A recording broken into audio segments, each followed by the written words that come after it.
adidas आणि Puma हे जगातील सर्वात प्रसिद्ध स्पोर्ट्स ब्रँड आहेत. तरीही ते दोघेही जर्मनीतील एकाच लहान सिटीतून आहेत. कारण दोन्ही कंपन्यांचा विश्वासघात, तोडफोड आणि भावंडांमधील शत्रुत्वाचा इतिहास आहे. ॲडॉल्फ आणि रुडॉल्फ हे दोघं भाऊ होते, पण त्यांनी एकमेकांविरुद्ध प्रतिस्पर्धी कंपन्या सुरू केल्या आणि ते जगातील सर्वात मोठे शत्रू बनले. adidas आणि प्युमाचा इतिहास आयुष्यभराच्या बुद्धिबळाच्या खेळासारखा होता, जिथे दोन्ही भाऊ एकमेकांना नष्ट करण्यासाठी काहीही करतील. आजही ज्या शहरात त्यांचा जन्म झाला त्या शहरात अर्धे adidas समर्थन देतात आणि अर्धे प्युमाला. आज जेव्हा तुम्ही शूज घालून पळता तेव्हा तुम्हाला लक्षात येत नसेल की तुम्ही आपल्या पायात एका वॉरची स्टोरी बांधली आहे. एक असे युद्ध जिथे दोन भावांच्या स्वप्नांची सुरुवात केली होती आणि त्या स्वप्नांमुळे ती जगातील सर्वात मोठी प्रतिस्पर्धी बनली.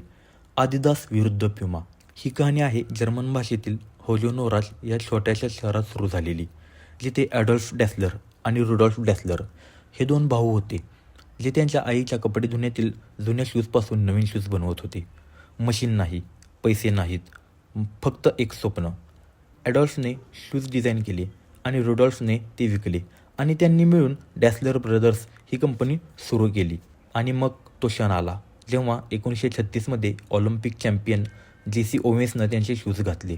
4 सुवर्णपदके जिंकणारा हा छोटासा ब्रँड अचानक जागतिक पातळीवर एक घटना बांधला.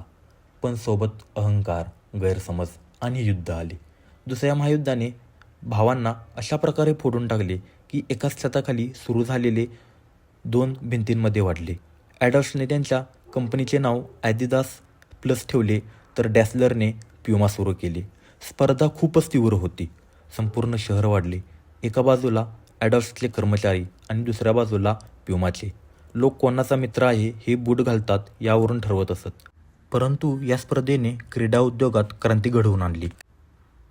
adidas या दियाचा अर्थ बनला आणि प्युमा हा स्पीड, स्ट्रेंथ आणि फ्रीडमचा सिंगल बनला. 2 भावांमधील लढाईने जगाला शिकवले की कधीकधी स्पर्धा नाविन्याला जन्म देते.